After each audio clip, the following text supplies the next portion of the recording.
안녕하세요. 절대값TV의 명분 PD 한PD입니다. 자, 어제 미 연준에서 정례회의를 해서 금리 인하를 결정을 했죠. 금리 인하를 안 한다. 이번 이 회의에서는 금리 인하를 안 한다라고 결정을 내렸어요. 자, 어제 회의를 통해서 올해 방향이 좀 정해졌어요. 그죠? 점도표도 나오고 파월의 작년에 발언을 통하면 올해 한 두 번 정도, 그죠? 한 두 번 정도면 0.25 두 번인지 0.5가 두 번인지 그건 모르는 거예요. 상황에 따라 틀려질 수 있는데 두 번 정도 한다. 지금 4.25니까 한 3.5 정도까지는 내려갈 여지가 있는 거죠. 자, 내려가긴 갈 거예요. 왜냐하면 트럼프가 계속해서 금리 인하 압박을 하고 있어요. 그죠? 왜냐하면 트럼프 입장에서는 주식시장을 띄워야 되거든. 그리고 최근에 미국이 지금 위기예요. 왜? 그동안 미국의 초강세라고 했던 AI가 흔들리기 시작했어요. 그죠? 중국의 AI 인공지능의 개발, 그죠? 딥시크, 그 다음에 알리바바의 개발을 통해서 이게 우리가 독보적인 기술이 아니구나라고 생각을 했기 때문에 미국의 위기가 오면 트럼프와 파월은 한 팀이 될 수 있어요. 지금은 서로 의견이 틀려서 지금 금리 인하를 할 필요가 없다고 생각을 하지만 이게 주식시장이 또 떨어지고 인공지능에 대한 어떤 그 기술력에 중국에다 앞선다 그러면 주식시장을 또 부양할 일이 있거든요. 그 타임에 한 번, 두 번 하지 않겠냐. 제 개인적인 생각도 그렇고 대체로 그게 맞을 거라고 저는 봐요. 자, 그래서 그 타임에 두 번 한다. 왜냐하면 지금의 중국의 AI 기술이 AI 원천 기술이 어느 정도인지 우리가 알 수가 없어. 그죠? A100을 사용했는지 A800을 사용했는지 우리가 모르는 거야. 그죠? 자, 그런 상황이다. 그리고 어쨌든 지금 강력한 미국의 대통령이 트럼프잖아요. 트럼프는 계속해서 밀고 나갈 수밖에 없어요. 금리 인하로.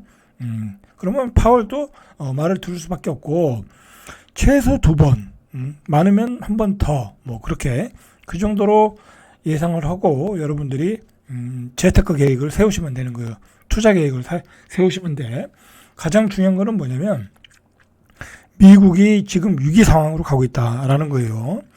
자, 그리고 이번에 파월이 왜 금리 인하를 안 했냐? 인플레이션 압박을 받고 있다라는 거죠. 자, 트럼프가 계속해서 관세를 때리고 그 다음에 불법 이민을 막고 인플레이션이 다 올라갈 여지밖에 없어요. 그리고 지금 CPI도 다시 하락세를 멈추고 상승 추세로 약간 돌았어. 2.65 돌았어요. 그러니까 더 이상 떨어지질 않아. 그런데 연준이 생각하는 거는 한 2.0까지잖아요. 그죠? 연준이 생각할 때는 더 떨어져야 되는 거예요. 그러니까 금리를 멈춰놓은 거죠. 그죠? 멈춰놨다. 자, 일단 속도 조절을 했다. 그래서 지금 4.25에서 4.5 이 정도를 유지하겠다. 자, 지난해 9월에 0.5, 그 다음에 11월에 0.25, 12월에 0.25. 자, 이렇게 세 차례 내렸어요. 자, 그러면은 이 파월이 왜 금리 인하를 안 했냐? 노동시장 상황은 견조하다. 그러나 인플레이션이 다소 높다. CPI가 높다라는 거죠. 그런데다가 트럼프의 정책이 인플레이션의 상승 압박을 주고 있다라는 거죠. 자, 그런 점에서 금리 인하를 안 했다라는 거죠. 자, 그리고 연준의 파월의 발언 중에 경제는 강하다. 그러나 불확실성이 보인다. 그죠? 불확실성이 보인다. 라는 거죠. 경제는 강하죠. 자, 그런데 그렇게 강했던 경제가 지금 흔들릴 기조가 보여요. 그죠? 엔비디아가 계속해서 폭락을 하고 있잖아요. 그죠? 거기다가 트럼프의 관세, 이민, 재정정책, 규제에 관련해서 어떤 일이 벌어질지 모른다. 트럼프 2기 행정부의 정책 불확실성이 보인다. 라고 해서 금리 인하를 안 했어요. 그죠? 자, 그러나 12월 회의에서 공개된 새 점도표를 통해서 예고한 바는 연준 위원들이 올해 말 기준금리 전망치를 3.9까지는 제시했어요. 3.9, 4.25니까 많이 떨어지네요. 그죠? 한 1.25 정도 전망치를 예측하고 있어요. 그죠? 기존 9월의 전망치보다 0.5는 높아졌어요. 그러니까 기존 작년 9월에는 3.4를 예상했는데 지금은 3.9 정도. 그죠? 왜냐면 인플레이션 압박이 오는데 그죠? 금리를 내릴 수가 없어요. 그죠? 자, 일단은 여러분들 요즘 뭐 비트코인도 계속해서 상승하고 금도 계속 신고가잖아요. 그죠? 자, 그 얘기는 뭐냐면 인플레이션 압박이 오고 있다라는 거야. 그죠? 인플레이션 압박은 올 수밖에 없어요. 이게 구조상. 왜? 기후 변화. 그죠? 그리고 세계 공급망의 파괴. 그다음에 트럼프의 관세 정책. 그죠? 자, 인플레이션 압박은 올 수밖에 없어. 그러니까 올해는 큰 폭의 금리 인하는 없다. 그냥 한 3.9, 잘해야 3.9, 잘해야 3.9, 그 정도 생각하시고, 우리도 한 두 번 정도, 그죠? 그러면 우리가 3.0이거든요. 자, 0.25씩 두 번 내리면 우리도 2.5가 되겠죠? 그죠? 우리도 2.5까지 내려갈 수 있어요. 자, 그 이상은 어렵다. 그렇게 일단 보시면 돼요. 그게 상식적인 얘기예요. 상식적인, 예측이에요. 자, 트럼프의 정책은, 국경 폐쇄, 그죠? 불법 이민자 대규모 추방, 인건비가 오르잖아요. 그죠? 다 이런 것들이 인플레이션에 악영향을 미칠 것이다. 라고, 이야기가 나오는 거죠. 자, 파월이 볼 때 실업률은 좋다라는 거야. 실업률은 좋다. 왜? 이민자들이, 불법 이민자들 다 쫓아내니까 실업률은 좋아져. 거기다가 미국의 상무부에서 계속 압박을 하고 있잖아요. 한국의 가정 공장들, 한국으로 돌아라. 미국으로 돌아라. 일본의 철강 공장들 미국으로 돌아라. 계속해서 땡기고 있어요. 공장들을. 자, 우리는 죽어나는 거예요. 그죠? 우리나라는 죽어나는 거예요. 지방에 있던 공장들을 다 미국으로 옮겨야 돼. LG 구미에 있던 공장을 다 미국으로 옮겨야 돼. 자, 그런 상황으로 지금 가고 있는 거예요. 그죠? 자, 이제 자국주의, 미국의 자국주의, 자국 이익주의가 계속 강화되면 강화될수록 우리는 어려운 상황이에요. 미국에다 왜 팔아먹어야 되니까. 그죠? 자, 내수는 계속해서 불황해요. 그러면, 그래서 이제 그 모건 스탠리, JP 모건 뭐 이런 데서 계속해서 나오는 게 우리 GDP의 전망치가 1.5 이하잖아요. 잘해야 1.8이고, 1.5라는 얘기는 우리는 마이너스 성장으로 간다라는 거예요. 그죠? 왜냐면 임금 상승률이 3%인데, GDP 성장률이 1.5라는 건 마이너스잖아요. 그래서 자영업이 안 되는 거예요. 그죠? 자영업이 안 되면 어떻게 되겠어요? 부동산 가격도 올라갈 수가 없죠. 그리고 지방 경제도 굉장히 힘들어질 수 있고, 그러면 건설사들 줄줄이 올해도 부도가 날 수밖에 없고, 그죠? 굉장히 어려운 상황이다.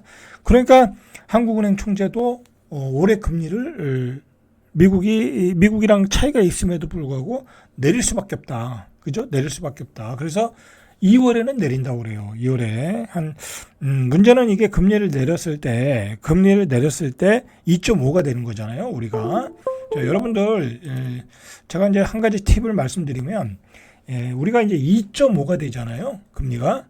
그러면은 예대 금리가 3%도 안 될 가능성이 많아요. 그러면 예대 금리가 2.75 아니면 2.5 그렇게 되거든요.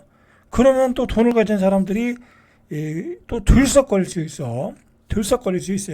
자, 여러분들 그때 팔고 싶은 상품들 다 파시면 돼. 그동안 안 팔렸던 것들, 뭐 아파트를 팔고 싶으면 팔고, 투자했던 지식산업센터 팔고 싶으면 세팅해서 파시고, 상가도 또 파셔야 될 분들이 있으면 파시고, 자, 그렇게 계획을 세우셔야 돼. 그죠? 그게 마지막 기회다. 그죠? 왜냐면 예금 금리가 2.7이야. 근데 내 상가는 한 3.5가 나와. 그럼 팔리죠. 그죠? 그때가 마지막 기회다. 그 마지막 기회를 잘 이용을 하시기 바래요. 그리고 우리가 또 금리를 내릴 수밖에 없는 상황이 지금 기업들, 그죠?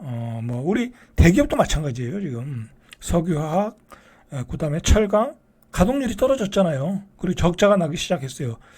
삼성전자도 죽쓰고 있고, 기업들도 힘들고, 그리고 무엇보다도 자영업자들이 너무 힘들고, 1170조 정도의 부채, 그리고 다중채무자가 폭발적으로 증가하고 있고, 그래서 금리를 내릴 수밖에 없어. 지금 그 다중채무자들을 구제해줘야 된다는 얘기까지 이 보수정부에서 나오고 있잖아요. 그죠? 자, 그렇기 때문에 금리는 내릴 수밖에 없다. 근데 내렸을 때 여러분들이, 그동안 묶여있던 부동산들 처분해 나가셔라. 라는 얘기예요. 그게 마지막 기회일 수 있다라고 말씀드리는 거예요. 자, 마지막으로 그 국내 GDP 예측을 보세요. 최근에 CT가 1.5에서 1.4로 낮췄고 JP모건이 1.3에서 1.2. JP모건이 가장 비관적. 1.2면요. 이거는 완전히 불황이야. 우리가 3% 그러니까 작년이 2.0이었잖아요.